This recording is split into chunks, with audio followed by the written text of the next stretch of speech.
All right. Good evening. Good evening. Good evening, Leader Club. This is our exclusive group as far as it goes. Normally, this is within our exclusive Leader Club community for all of our members that are there that have access to all the uh, prior talks that we've got, all the different uh, leader talks and so forth that are there. But with tonight, just with the guests that we've got, as we're working to grow this portion of our community. We really just wanted to offer this out to you all. I know with the talk that we've got tonight, it's going to be just powerful. And I wanted to share it out to you all so we could reach the most amount of people possible with the information from tonight, just because I know it's going to be a big, big help. So, anyway, we are going to get into tonight's leader talk. But before we do, I was going to put up our website. And if anybody wants to go to leaderclubonline.com, you can check out the how to become a member, get access to the exclusive community, and then also you will gain access to the dozens of other leader talks that we've done. So tonight's going to be phenomenal. It's going to be a taste of the leader talks that we typically have with several of the other guests that we've had on our platform. Some of the challenges we've ran on what is leadership, how to be a person of influence, some of those different things that we've had with our guest from our previous challenge. But tonight you'll have access to this talk live. Feel free to use the chat, the comments. Let us know if you're watching live. Go ahead and comment. If you're watching this later with the replay, feel free to put that in the comments as well, just so we know when you've seen it. Feel free to give out comments throughout the show on what we've got, what you're thinking. If you have any questions, the benefit of being live is we can have your questions answered. So tonight's talk, as you all seen within the setup of things, we have got the stress management expert, and we've got my friend Andrew Oakes with us tonight. He his story is phenomenal. What he's overcame, what he's learned, what he's doing, most importantly, right now. And we're just excited to have him tonight. We are going to really bring out, when it comes to stress management, what stress is, what we can do about it, some of those different things.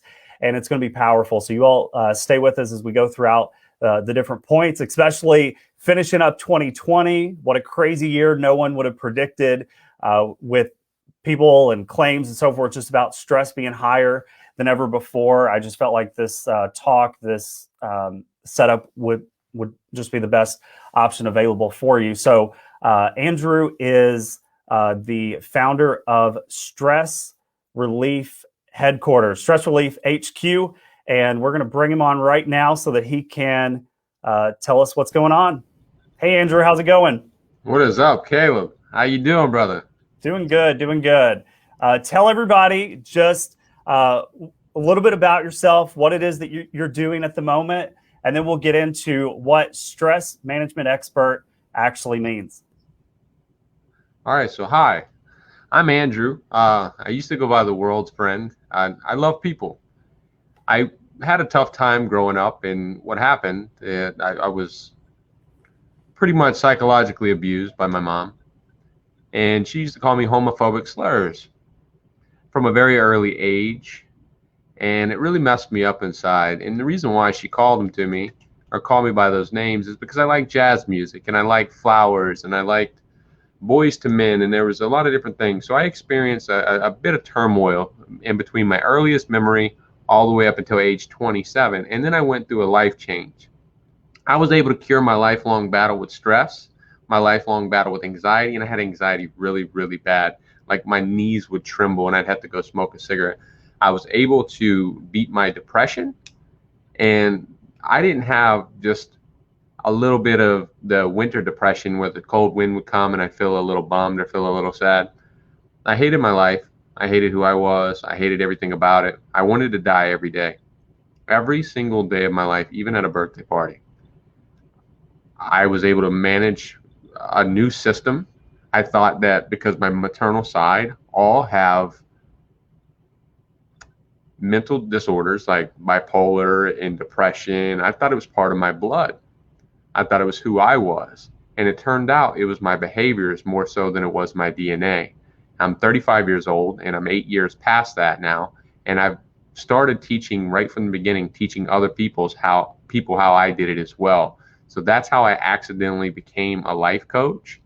And now I'm stepping into public speaking and I'm teaching the material that I've been teaching behind the scenes, and also developing it more and more on a daily basis as I study and continue to get even better at my craft.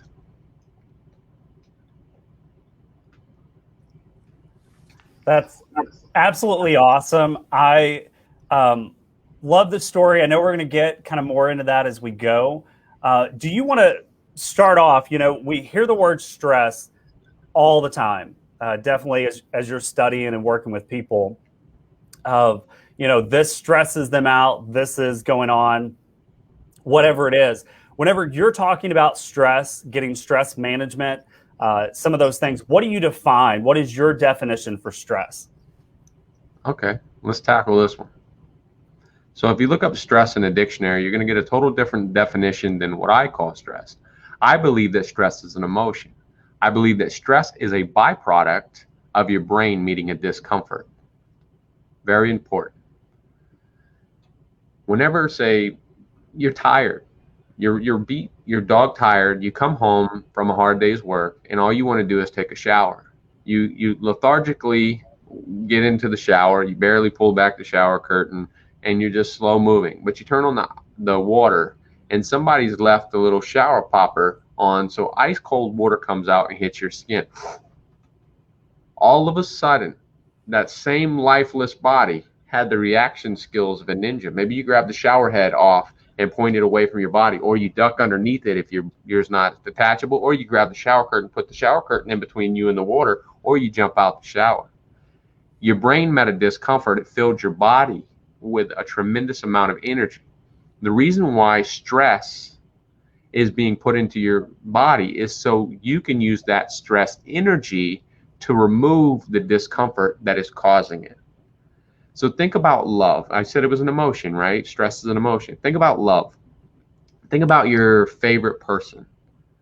Think about your favorite memory, your favorite place, your favorite sports car, your favorite sports team, maybe.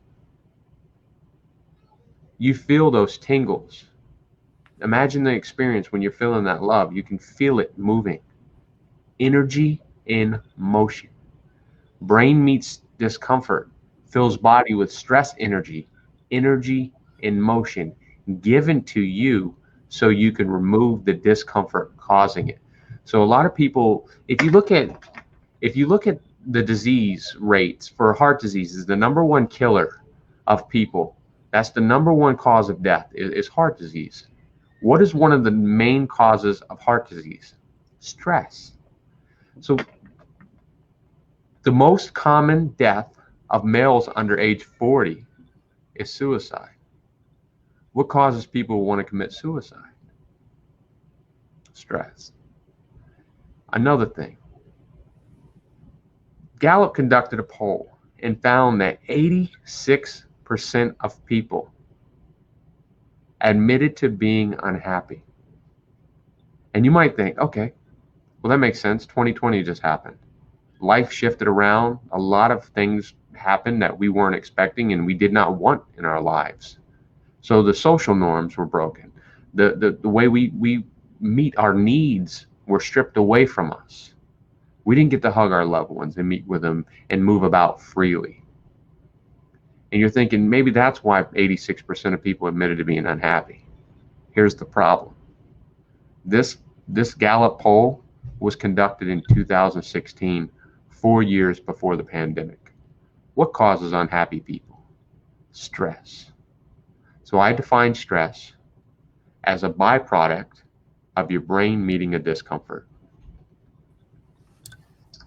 Amazing definition. It's not your standard dictionary definition, which I think is, partially what makes it very unique or powerful in what it is. And I mean, when it comes to the thought of what stress is, I would imagine it's got a purpose behind it. it can actually, we can use it to our advantage? Are there certain ways that you've learned, with this discomfort that's coming, how to actually use that to better yourself?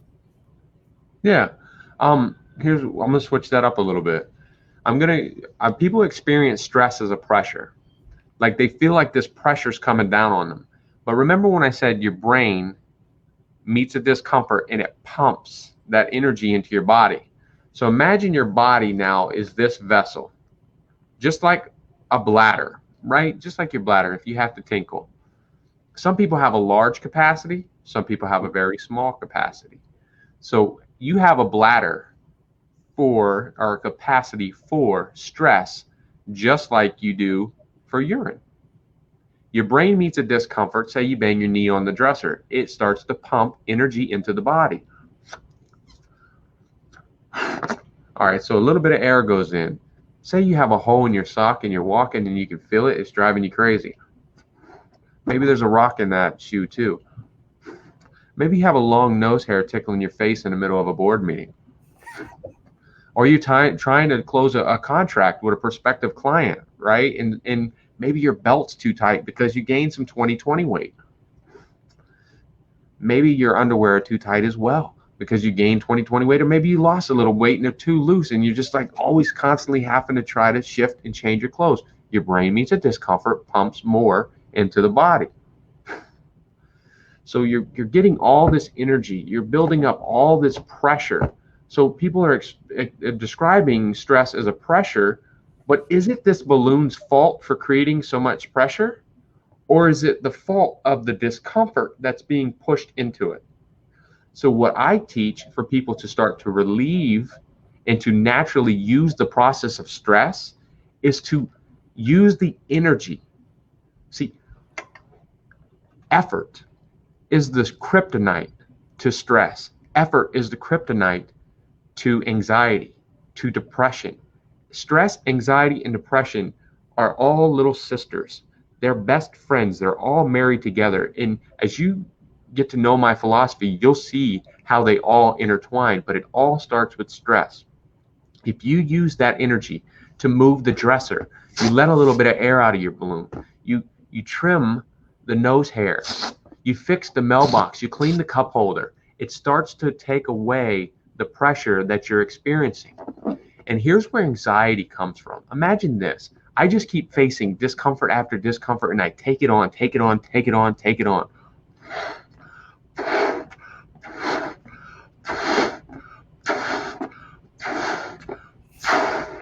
How long before I start to get anxious that this is about to blow up in my face?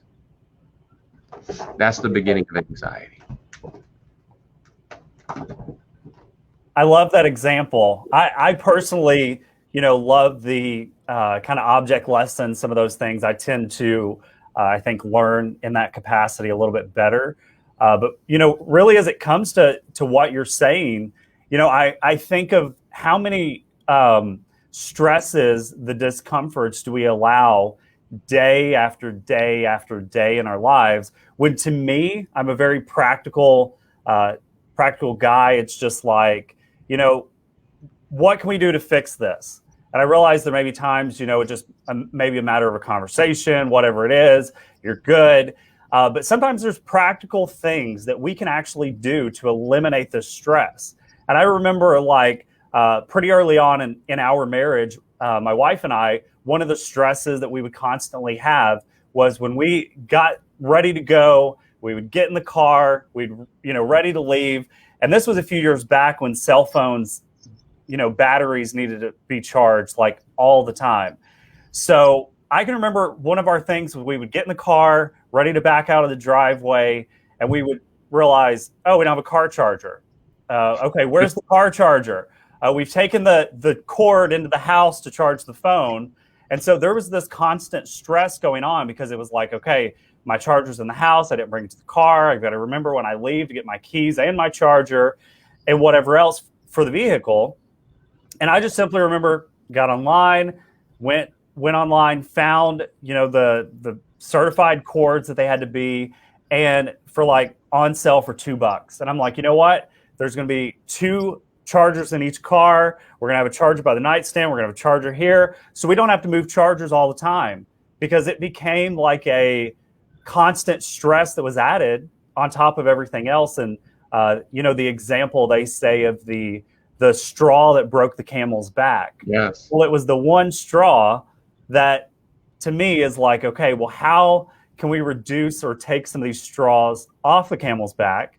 And so on top of everything else in life, it may just be a charger, but that charger, that little thing, may end up being the thing that gives you, that breakdown, or, whatever it is, that those rock bottom moments. And it's like, hey, how can we avoid some of those things? So I remember, and still to this day, the cords that are a different color go in the car, so we know which ones are the car chargers, and then we know which ones stay in the house. And it's like, to me, it's one of those things that's so much easier at that point. And that's just one example of many things that you can probably even touch on what are some of those ways we can prevent that same thing from happening over and over again, to prevent the balloon and the anxiety and all those discomforts there. Maybe prevent them from either happening, or if they're there, like, what can we do to reduce that stress in that balloon of whatever capacity, that it is that we can handle. Commitment. Just like you brush your teeth, you have to have a plan for removing stress. In fact, the third no, so there's 4 no's to anxiety. Now, I teach about that. I won't break them open right this second. Maybe we'll get to it in this call. But the third no in that is not having a plan to remove stress. That's one of the reasons we gain anxiety or have anxiety, is because our brain is recognizing a pattern of adding discomfort, but there's no pattern of removing discomfort. So when you were just talking, Caleb, you were talking about the camel, or the straw that broke the camel's back.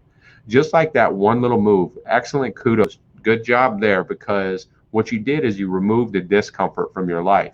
And that's what I teach. I'm teaching people to remove these little discomforts. I call them minors. We don't realize, but they're taking up a tremendous amount of space in that balloon. Even though they seem so small, they make a huge difference. So just like that one little thing can be the straw that breaks the camel's back, it could be the one thing that brings you relief too. Now, for your viewers here and you, Caleb, go ahead and try this out. And I'm going to say 2 things here, but I'm going to go somewhere with it. Just trust me, and I'm going to talk about the bladder again. But imagine you really, really have to pee, and you're on your way home from work. So this is the discomfort, right? So I'm using this as a discomfort. When you have to pee, that's your body's way of telling you, hey, we need to address this. So it's filling your body with stress energy. Think about it. You're doing the pee-pee dance. See, all that extra energy is running around. It needs to be spent somewhere. So you're dancing, right? Brain meets discomfort, fills body with energy. Well, now you're sitting in traffic and you really got to go. You finally get home and you go to put the key in the door and you could barely get it in. You finally make it in. You run straight to the bathroom and you start to use the restroom. Immediately upon starting to pee, you're like, oh. And the reason why that is because you're experiencing relief. I call relief sudden comfort. See, sudden comfort, S-U-D-D-E-N, comfort. Yeah. Comfort comes all of a sudden. Comfort comes when discomfort starts to move away. When discomfort leaves, comfort comes back, and that's when we feel relief. So here's the participation. If you're sitting at a desk, don't do it if you're driving, please. What I want you to do is to close your eyes and just be aware of your feet for a second. Just try to feel your feet. And now start to ball your feet up like clenched fist. Clench them as tight as you can. They're going to start to hurt. Keep clenching them. Clench them even tighter. Clench them even tighter. Hold it. Even if it hurts, keep holding it. Hold it a little bit longer, just a little bit longer. Clench them. Clenched really tight. All right, now take a deep breath in and slowly begin to release your feet. Notice the feelings of relief coming back into your feet and coming up your calves. Can you feel it? All right, go ahead and open your eyes. You have the same amount of stress that you did 1 minute ago. How is it possible that you could feel relief? So it seems so simple to remove these little discomforts from our life and expect to feel relief. But honestly, all your brain wants to see is that the discomforts are actually leaving. So when the discomforts are actually leaving, it's wired inside of you. The brain is automatically going to reward you because it sees the pattern of no longer adding, but subtracting. So subtraction is your friend here. A lot of people look at addition. They say, well, I'm going to go get melatonin. I'm going to go get a tea, or I'm going to do this, or I'm going to do that. We're going to add all these things. We're going to get my pillow. We're going to get all these extra things. When all these extra things added to our life create more discomfort. That's one more thing we got to remember on the shopping list. It's one more thing that we got to remember to do. Maybe we have to up our dose on the melatonin as time goes because it wears down. I don't believe in addition. I believe that addition leads to addiction. ADD, add, the first three letters of addiction. I believe in subtraction. If you were to take this exercise that I just showed you, and instead of stopping there at your feet, you lay flat on your bed for the 10 minutes before you go to bed if you're having trouble sleeping, which CDC says that 70 million people in America, 70 million, have a sleep disorder of some kind. There's only 360 million Americans. That is quite a bit of people with a sleep disorder. So if you're having trouble sleeping, try this exercise out. And it's walk that, tightening up your fist or your feet, and then tighten up your calves, tighten up your thighs, tighten up your buttocks, tighten up your abs. Walk it all the way through your body and go all the way up into your head. Tighten you clench your jaw, and then squeeze your biceps, and then go down to your forearms and out your hands, and try stuff like that, because it's getting your brain recognizing that the discomforts are leaving. Now you're forcing those discomforts on yourself by clenching up, but at least it's getting you into a pattern of relief. It's getting you into a pattern of recognizing that discomfort is leaving and your body is being comforted by that. And when you're comfortable, you sleep better. I love that tip. Simplicity is key, is what it sounds like you're telling us, with really trying to find out, what it is can we do with that simplicity, and with, maybe looking to subtract, or looking to have the bare necessities, it sounds like, of what we need. So looking through that, if somebody's got, Andrew, the different stresses going on, they've got, just this mound of things that have piled up, like you had at that point where you said, for those 27 years, what did it begin to look like, maybe even for you personally, as you began to remove things? Because I remember, we've talked previously, you went through a pretty long list of stuff you subtracted as you were getting to a place that where you're at really even today. There was a long list of things I think you were saying that you had added on that you had to subtract before you were going to see the results that you had. Do you want to touch on that? Yeah, that'd be great. Great question and great insight there. It actually leads in very well. So how I discovered it was a complete accident. Now, I'm not brighter than anybody else. All that I did, I was terrified of silence. So I always had to have the TV playing. I always had to have the radio playing. I didn't do much thinking at all. And then I went through my life change. I hit rock bottom because my wife left me 7 months into a marriage. And it really made me think. And I had quit drinking. That was immediate. But even before the marriage ended, I told me and my wife we drank way too much, and 3 to 5 nights a week until blackout drunk. And I told my wife we needed to quit drinking. I quit drinking before we even split up. And then when we split up, all my drinking friends couldn't respect the fact that I quit drinking. So I started to not be able to hang around my friends, so I had more and more time by myself. While I was working 16-hour shifts, managing a drawbridge for the railroad, and I'm working by myself. So here I am going long periods without seeing anybody. And as I was building this philosophy, I asked myself a question. I asked myself, how did a guy that is sensitive become such a tough guy? I was this real hardcore guy. I'm working for the railroad, right? And I was butchering my own meat. I had my own farm. I would raise the animals. I would dispatch the animals, and I would butcher the animals, and I would cook the animals. I would go through the whole process because that's what the men do, and that's what I thought men do.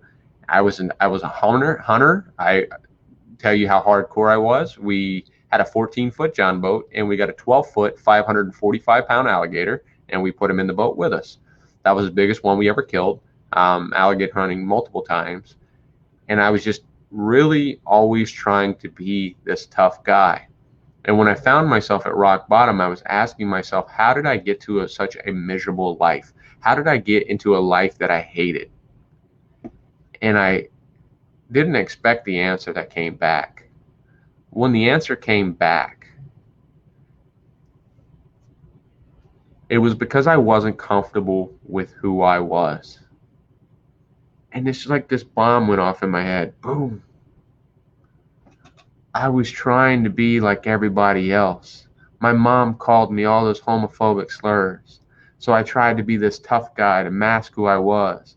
On butcher weeks, when I killed those animals, I couldn't sleep for weeks. I couldn't sleep, period. Like all the time, I was having struggles with sleep. But when butcher weeks come, I could not sleep unless I was blackout drunk. And that would only be for like 3 hours, 4 hours at the max to be able to sleep. Well, that expanded. I said, what is this comfort thing? Because when I looked it up in the dictionary, it was multiple different things, and you could give comfort away. Now I look at it, I think about it. You know, my son finds comfort in his little teddy bear and blanket. My wife finds comfort in having a room full of her family around.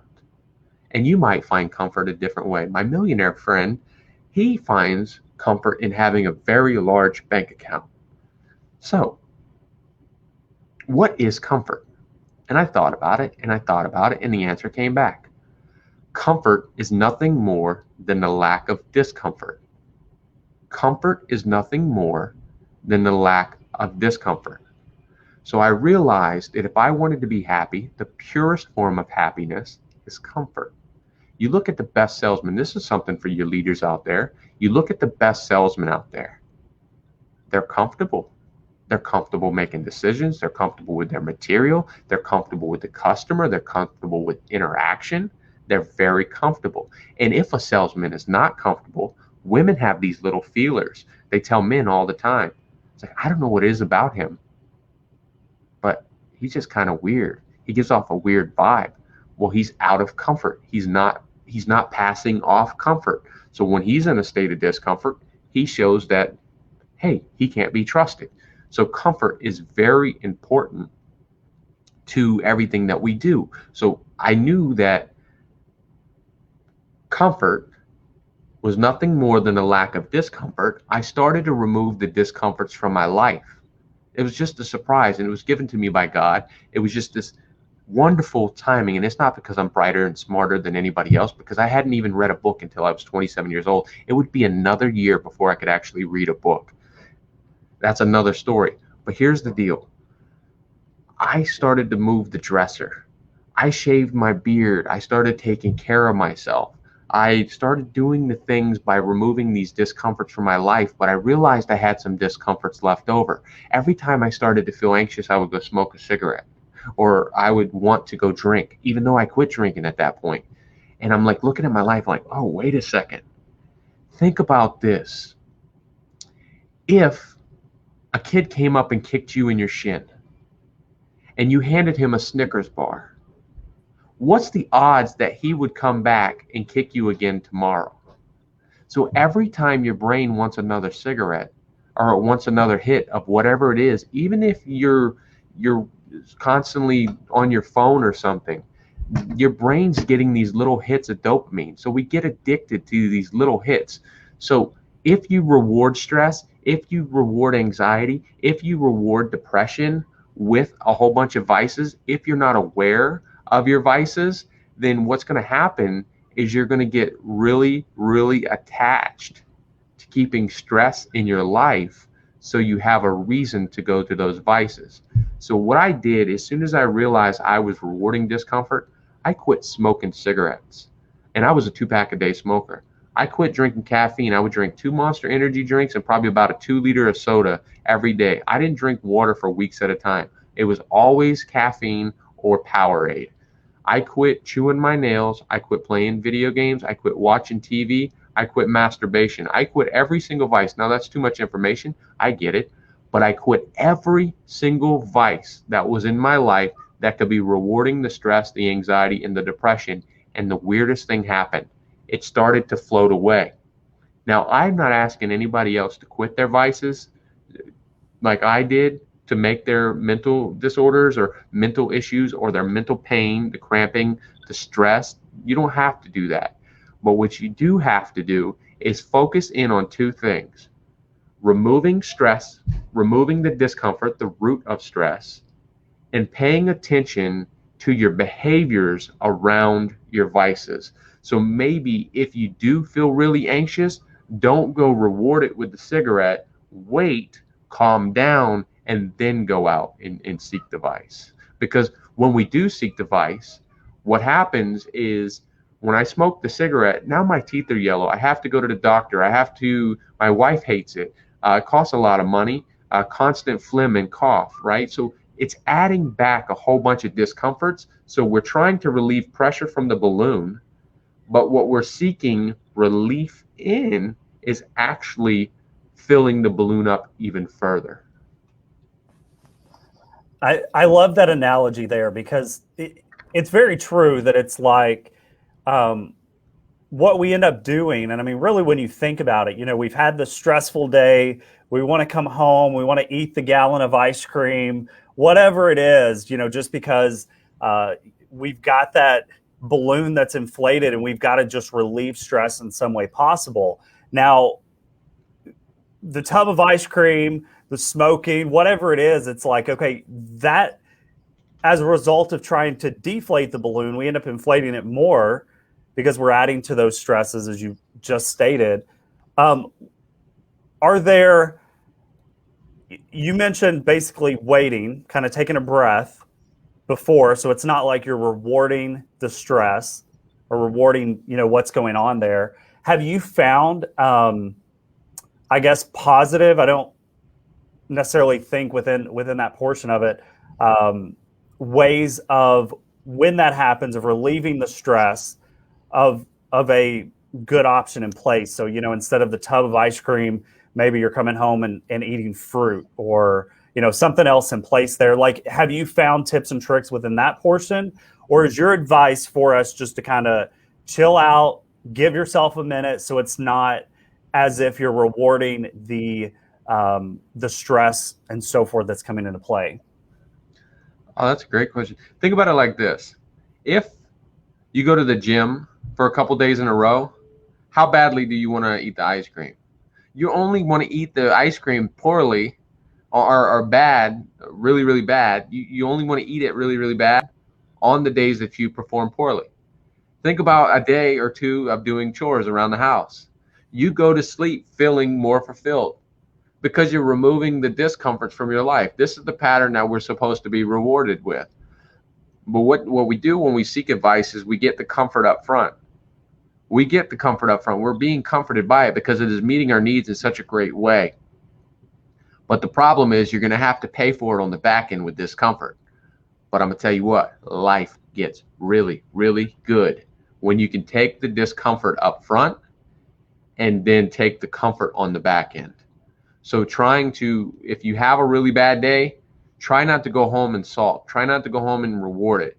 And indulge in your vices. Indulge in these things because you only get to live one life. So variety and uncertainty is fantastic, but make sure you're managing it in a way that is not rewarding a bad behavior or rewarding a bad feeling. If you want to indulge in that after having a bad day, how about come home and do something worthy of rewarding first? Maybe say, you know what, I've had a really bad day. I'm going to go home and I'm going to go spend 30 minutes removing discomfort from my life, aka doing chores. I'm going to go do some chores, and then I'll reward myself with that ice cream. So give yourself something to be proud of before you walk into that vice. I like that. I was curious on your strategy with that. So I know for me, ice cream in general, on the good, the bad, the great, the ugly day, like I'm good with ice cream like all the time. So for me, I don't keep it in the house because I know like it's there, it's made to be eaten, and I want to eat it. So um, for me, that's what I do. I just don't keep it in the house because I know if it's there, I'm probably gonna splurge to make it happen. So what we do is I try to make my goal of getting to the gym at least 3 times a week, not going into bodybuilder status, but at least having the exercise in place to keep in health and so forth the way I need to. And then if I hit at least 3 times a week in the gym, we'll go out for ice cream somewhere, wherever we're at. And that's what we've found. So it's like, okay, so we've done the gym, I get the reward kind of in that portion versus just, within that section. So I was curious if you kind of seen it that way as well, or if it was, if it was a different philosophy, but I love the way you explain that. Yeah, don't eat your stress. Don't eat your stress because it only adds to disease and problem within the body. So so reward yourself for the good, not the bad. The best example where you said, if a kid comes and kicks you in the shin and you give him a Snickers bar, what's he going to do tomorrow? So, I mean, that's a great, way of thinking about it. It's like, okay, bad behavior happening. Don't put those two together. Like, kind of space that out and get yourself really just trained in a way that we're looking to relieve the stress in a correct way. And maybe try to find a way that's going to relieve stress that's actually going to be a positive in that regard. One of my all-time favorite books is The Slight Edge, and they talk through the way over time. Phenomenal book. If you haven't read it, I encourage you all to check it out. Like, it is, when it comes to goal setting, seeing success long term, thinking through some of those things, the book is just phenomenal with that. And what they talk about is if you can keep this uphill, climb kind of over time, you're going to see great things happening. But what a lot of people do is they kind of get their head above water. Okay, stress is gone. Things are okay. Things are good. And then they get kind of out of the survival mode and they're just kind of right there. They're doing okay. They get away from, the whatever it is, the behind on bills, whatever's going on, they get their head above water finally. And instead of continuing to go and continuing to see success, what the author talks about is they decide to dip back down. And it's like this constant ebbs and flow, which is life in and of itself. But what he's talking about is man, the difference between the person that's failing and the person that's succeeding is they got to that place. They got out of the fight or flight. They got out of that adrenaline place to get their head above water. They finally can take a breath. And then instead of getting up and continuing to go, they decide, okay, I'm above water, I'm good.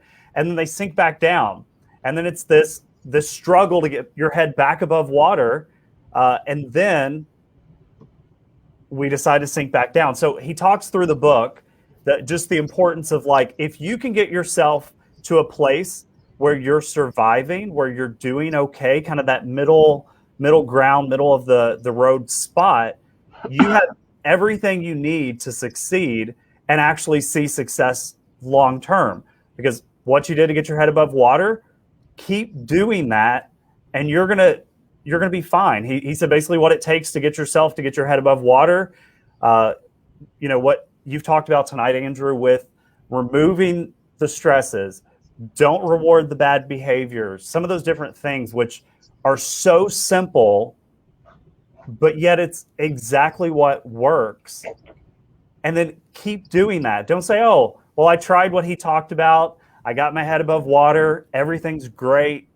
And then all of a sudden you're like, okay, let me sink back down. Let me go back to the old habits. But what you're talking about is your 8 years of success.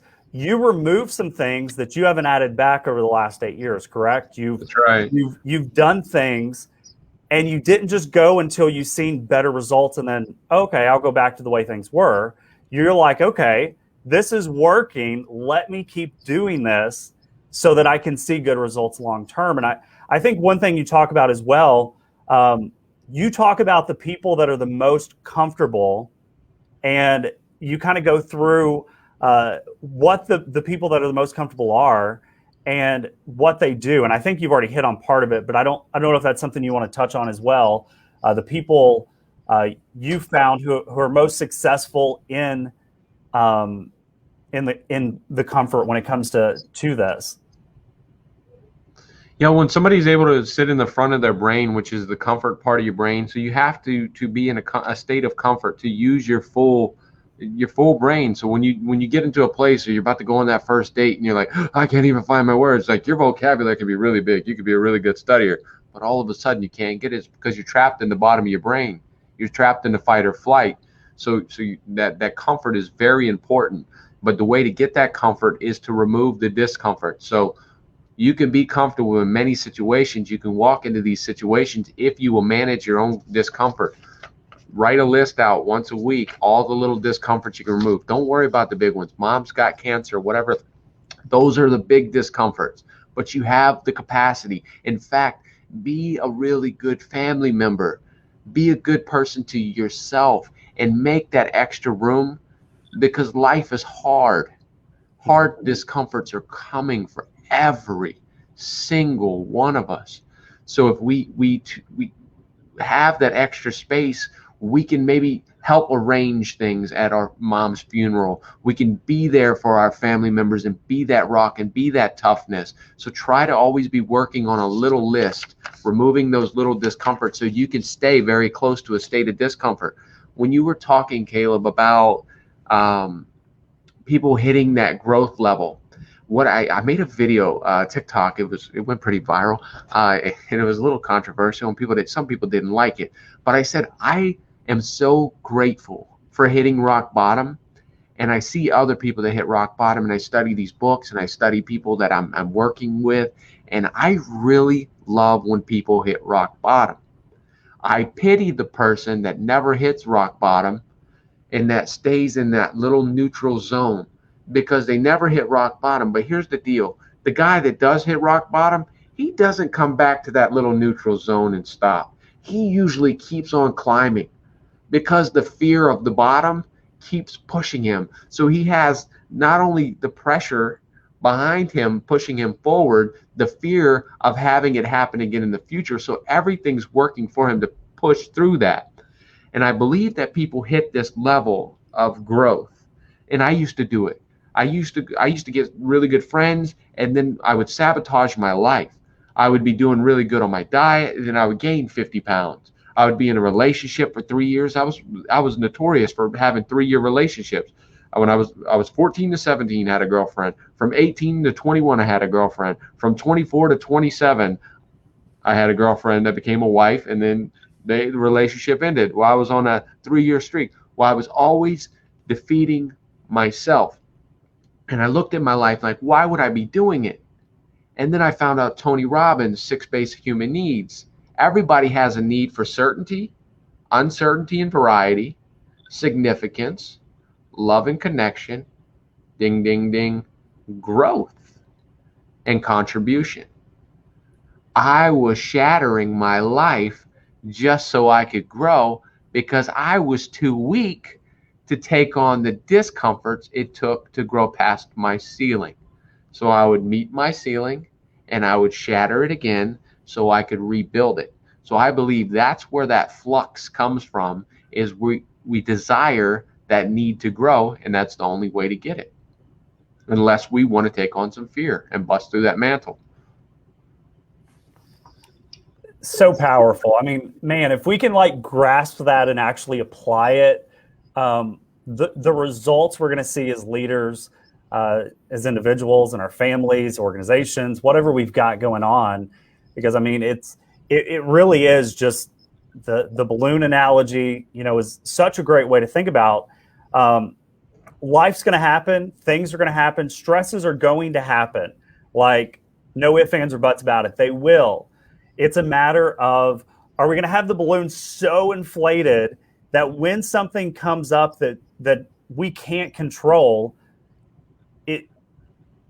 it blows up, it explodes, whatever it is, because we didn't eliminate the stresses that we can control.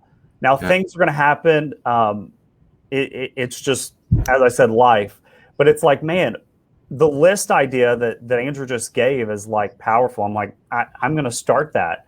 Just have the, have the notepad by my computer, whatever it is, and make a list of some of the discomforts. It's like, okay, what are within the realm of what can I control, and what are things out of my control? If it's something beyond my control, what can I do maybe to eliminate stresses in the area I can control, so it doesn't become the portion that ends up, truly making, me go to the place there of rock bottom or whatever's going on.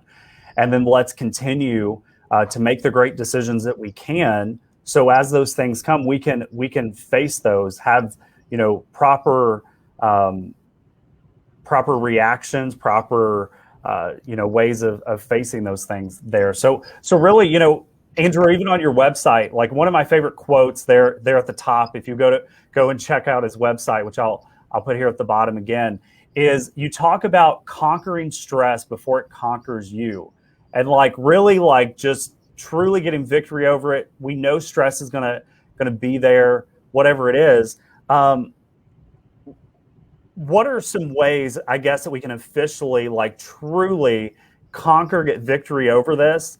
And you tell a story, I think, of whenever you're working with the railroad, like whenever you kind of have this epiphany that comes to you really on kind of a crazy day. I don't know if you want to hit on that and kind of go in with some of those things, but what would be your thing within truly like conquering the stress and really kind of, I think, adapting the mentality that's needed for that? Or what railroad story are you referring to? Was it a video or was it in conversation? Was it, I believe you were talking about a drawbridge or something along those lines, like would have been what anybody else would have said was like the worst day of your life. Where did you hear that story? So I had seen a different talk that you've done, different video that you had in place. And I think you started to talk about it earlier tonight. And so I was going to bring you back to it if you wanted to, because I think you started at one point saying you worked with the railroad, but you didn't go into that portion of it. If you're okay with sharing that. Yeah. I was having a really miserable day. At that point, I have 2 titanium plates and a ball bearing in my spine. A lot of people don't know about that or know that about me. And that was a couple years after my life change. And I'm thanking God that it was after my life change, because that suicidal guy, if it would have happened to him, I wouldn't be here today. And I'm thankful God kept me alive because I have a purpose and I have a passion. And that creates, remember that ceiling that I told you I used to be terrified to bust through? Well, what happened was when I found my passion and purpose, which was helping other people get free from depression, anxiety, and stress, just like me, my fears and my dislikes started to get smaller because my passion was so much bigger. So I started to teach other people around me, and I just really grew, and I was learning so much about myself and other people, just taking notes, just observing and being a people watcher, a studier of people. And I'm so thankful that I built that philosophy the way I did, and I didn't die, because on this eventful day, I probably, or the leading up to this event, I was in severe pain. I had lost the feeling in these 2 fingers and my thumb. I spent $8,000 to save a tooth that I ended up losing because they thought it was my tooth. They thought I had some kind of infection. So they're looking for this problem. And finally they do an MRI and they find that I have an issue with my bones and my disc in my neck. And it was trapping off and cutting into my spinal column. So that was before I even knew. And on this day, I had no clue that this even happened or what was going on with me. I just knew that for the last 6 months, I had the facial pain, I had my fingers going problems. I was at work, and the bridge, it was hot. It was August. And the bridge goes up, and it's an old bascule bridge. So it lifts up like this, and it's hot. So it's been up for the last 2 or 3 hours. I have a train coming. I have to put the bridge down, but it's an old metal bridge. The bridge actually grew while it was in the air. So I went to put it down, and it was hanging over the plates, which is very aggravating. Now I got to pick up these 70-pound jacks. I'm hurting, remember? I have to call out for the train and let him know that, hey, I'm going to delay him. He's already having warning signals. I have a dispatcher calling me. My cell phone's now ringing because the chief of trains is calling me. And I'm going out into the track, and I'm trying to jack this track back and try to smush it into place. I'm trying to shrink metal. And everybody in the world's calling me. And then the rain, a big black cloud comes. It's thunderstorm, rains on me for about 10, 15 minutes. And I'm soaked. I'm drenched, and I'm still trying to get the bridge back, which is starting to help because the rain's cooling the rail down, so it's starting to shrink back in its place. And I go back upstairs, so I'm running back and forth quite a distance here, and I'm fielding phone calls while I'm trying to fix the bridge, and I'm just having massive issues. Everybody and their mother, brothers, everybody's coming from Jacksonville, wondering why have I stopped the main line. This is the main line all the way from Florida, Miami, Florida, and all the way up into New York. This is I-95 of the railroad, so they do not like you to shut it down. I'm thinking, well, if I could get off all these phones, the radio, the phone, the cell phone, the base phone, if I could get off all these phones, maybe I could fix the problem. Just having a really tough time, and I'm hurting, like really, really bad. And I'm swinging a sledgehammer every time that sledgehammer cracks, and I'm just feeling really bad. I have what's called migraine, and it was actually attacking my body. The rain had stopped. I'm finally get the bridge down. I put the tools. I start to put some of the tools away. I run the trains. I have tons of trains stopped up by that time, and I start running the trains. The trains finally get away, and I'm going down in the track to get the rest of the tools. As I'm getting the rest of the tools, the rain starts on me again. So now I'm soaked for the second time after drying out from the first rain, because the brutal heat here in Charleston, it'll be 100 degrees. So I'm soaked again, and I'm walking up to the bridge at this point. I don't know, second or last trip of tools, and in the rain starting to subside, and in the black clouds is this very bright sunspot, and the sun is coming through with these beautiful rays. And I just stood there on the balcony, and I said, wow, today is one of the best days of my life. How did I just feel that way? How could I go through so much pain, so much stress?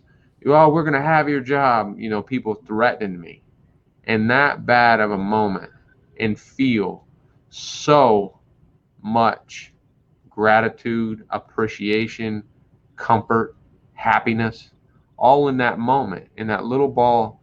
Well, my stress was kind of leaving, but it was also because I had been working so hard on this list. I was able to gain comfort very easily and feel like I truly felt it. I felt that way.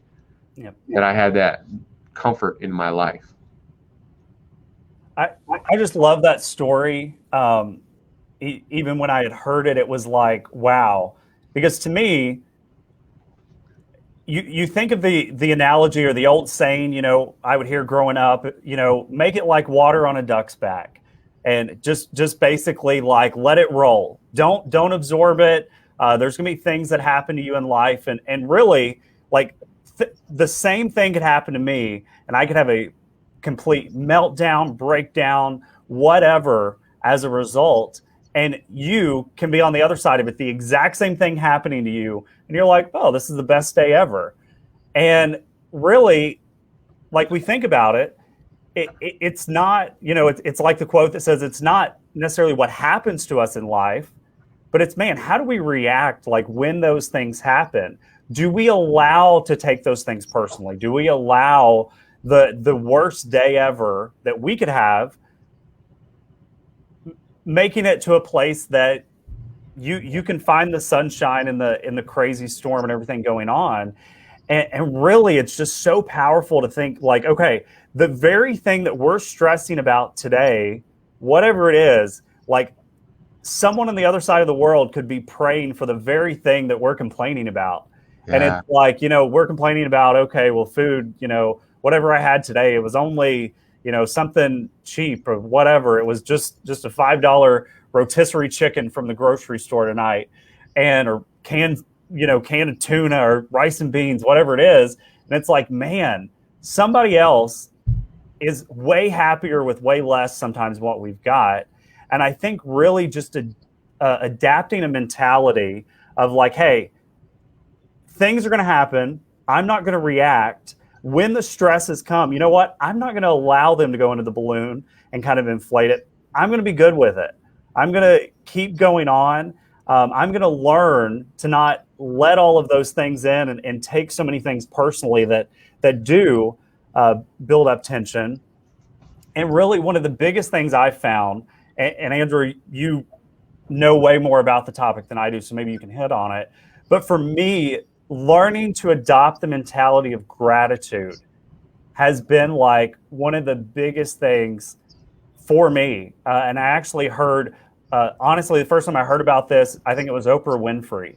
They asked her, they said, what would you put as your biggest thing to success? So Oprah, her story, from rag to riches, billionaire, all these things. And whether you agree with Oprah on everything or not, one thing she said she did was she had a gratitude journal. And she deemed that as her biggest thing to her success, because every day she would have a journal and she would put, I think it was at least like 5 to 10 things throughout the day she was grateful for.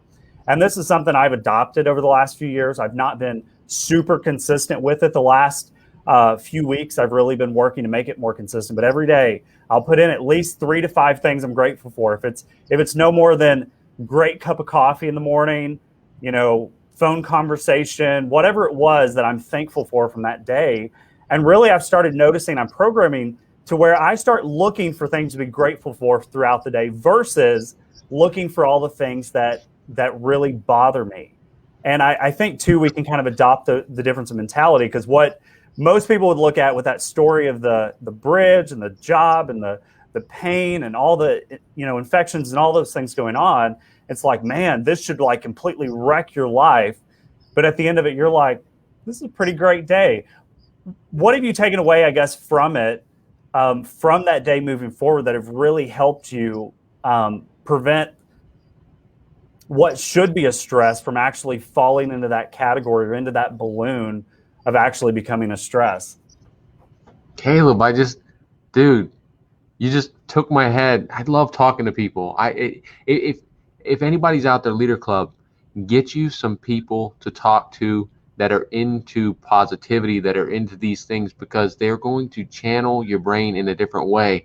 You just made me realize that was my Super Bowl. I've never thought this thought before, but this is original. That was my Super Bowl. That was my moment.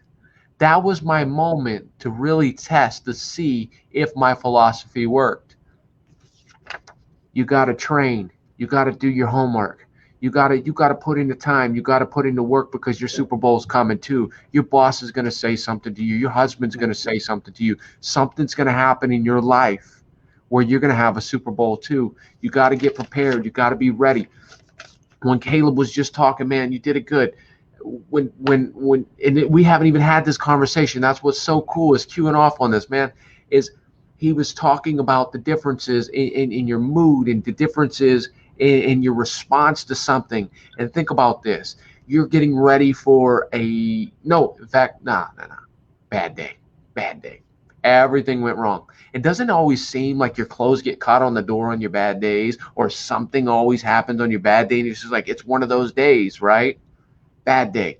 You hit your knee on the dresser. You're like, so mad. Change it up. Same dresser, same knee, same pain. You're getting ready for a first date with somebody that is out of your league. You have no idea how maybe when you first got married and you was like, yes, I'm going on this date.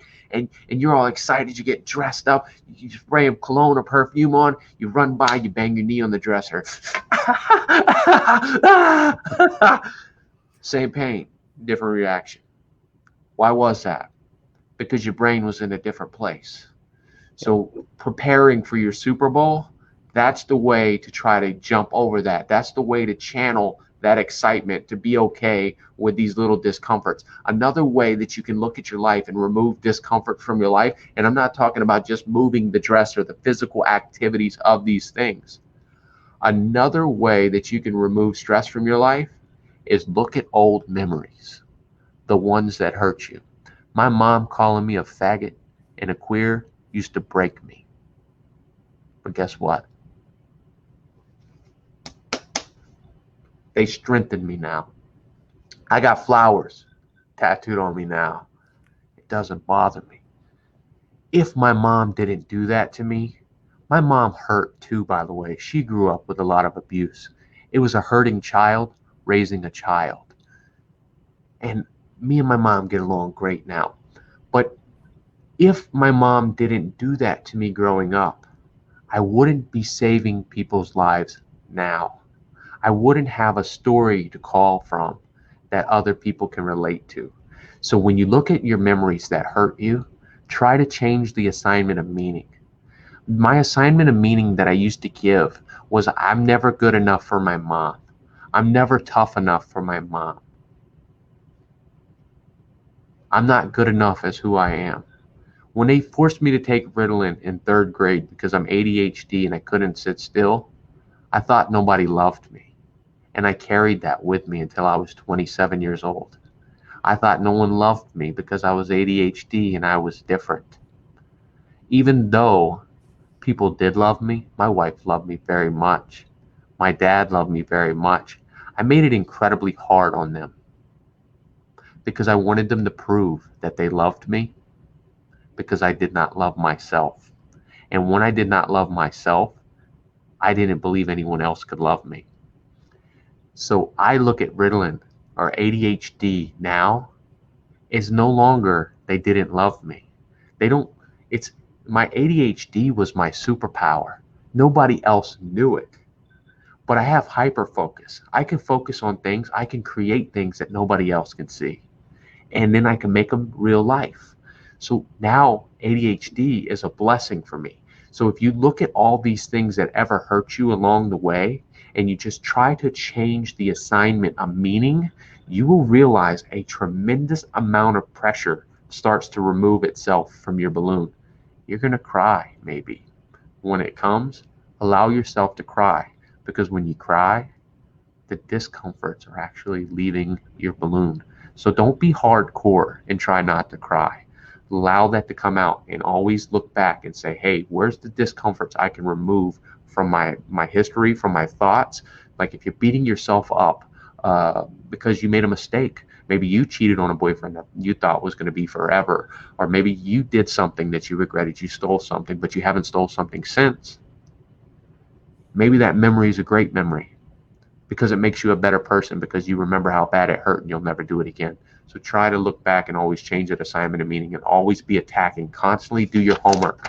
Constantly do your homework and remove the stress. When you feel that noose of the pressure building up, or the pressure coming from the balloon crushing down from stress, anxiety, depression, go back to the basics and start removing the little discomforts. I'm not saying lose the 50 pounds. You don't have to lose the 50 pounds to feel the relief. Just look at the little discomforts. Get on the phone and call the cable company that's been overcharging you for the last 6 months. Fix that bill. Just go back to the basics and remove those discomforts. Oh, one more thing I want to throw at you here is, before I forget, if you're experiencing an extreme level of stress, anxiety, or depression, here's what you do. You're gonna stand up and you're gonna put your shoulders back and you're gonna put your chest out. You're gonna shake your arms out. Just shake it out and hold a strong pose and shake it out. Take your hand and place it on your abdomen here. Place it on your abdomen, and you might even feel your heart beating in your thumb, but feel your abdomen rise as you take in a deep breath. Take in a deep breath and hold it for a second. And then allow yourself to release that deep breath, noticing that your hand is sinking and noticing your heartbeat in your thumb if you can feel it. And taking another deep breath. As you take in this next deep breath, remember this and think about this. You have made it through 100% of the hard times you've ever faced. You have made it past 100% of the adversities you've ever met. You have made it through 100% of everything you've ever worried about. You're a winner. Now, what I would suggest is go walk around the block. If the problem is in the mind, get into the body. If the problem is the body, get into the mind. Wow. I love it. So much wisdom, so many like just nuggets of truth and power tonight. Like I know the talk's been long in time, a little bit more than what we normally go. We've had so much we've covered. Like I would encourage you all, if you've listened throughout, if you all are watching the replay, like maybe even go back and watch it again, just simply for a lot of the truth that is here. Like, you know, he's saying you made it through 100% of, you know, every adversity you faced at this point, or the hard times there. And it's like, man, you know, I normally tell people kind of take your two fingers here and kind of just feel for the pulse in your neck. And, you know, if you've got the heartbeat, you've got the breath going on there, you've still got purpose. And it's like, man, you know, Andrew's purpose at this point is he's working to be the change in the world in the areas that he had found those discomforts of the rock bottom that he had, and really his heart of just wanting to reach as many people to help them overcome what he did kind of in those first 27 years of problems they had up until that point. And it's like, man, he has done more as taking these tips and tricks in the last 7-8 years than he did prior in those 27 years combined, just simply by taking this mentality, taking these tips and tricks, taking these things to see where he's at today. And it's like, you know, you all check out his website. We'll put it on the screen again. We'll have down in the comments links to his private group that you all can be a part of. He's constantly sharing even more wisdom, things in the realm of stress and so forth that you all can check out. I've been a part of the group for a little bit, and I love the content that I've seen. Andrew's in this group now, so if you all want to go ahead and put questions, like put those in the comments. He may can address those as he's got time. Feel free just to tag him in the comment and say, what do you think about this? And he may be able to give you a resource. He may be able to point you to something else that he's done that you all can benefit from. So really, that would be my encouragement. We'll get links to his social media in there for our Leader Club members who have purchased a membership through our website. I'll put that on here as well. So it's leaderclubonline.com. Go to that website. You can sign up to become a member. Right now, we're just over our 6-month mark in launching. So we had our founders member rate for the first several months. Right now, we're at like $29.95, so about $1 a day. You all will have access to all of the prior shows. You're going to get the show notes, so you'll get a PDF that will give you a breakdown of the talk, the quotes, the links to the social media for the prior speakers that we've had on, and so forth there. So I would encourage you to take advantage of that if you'd like. You're in this group. Feel free to ask questions, to build connections and so forth as we continue just to bring out the Leader Club community. Because as Andrew stated, you know, getting around great people is truly what we desire through this group. Just bringing together like-minded leaders, entrepreneurs, people that are looking to see growth in themselves and their organization, and really just sharpening each other to continue to become better. So we thank you, Andrew, so much for your time. Glad to have you today, and looking forward to having you back at some point. We appreciate it. Absolutely, man. I appreciate it too. I'm gonna leave your viewers with one statement. Is that all right? Go for it. The stress you face today is building the strength you need for tomorrow. I love it. I love it. Well, everyone, have a great night. Thank you all so much for being a part of the Leader Club community. And feel free to utilize the chat, utilize this group however you need to. You all have a great night.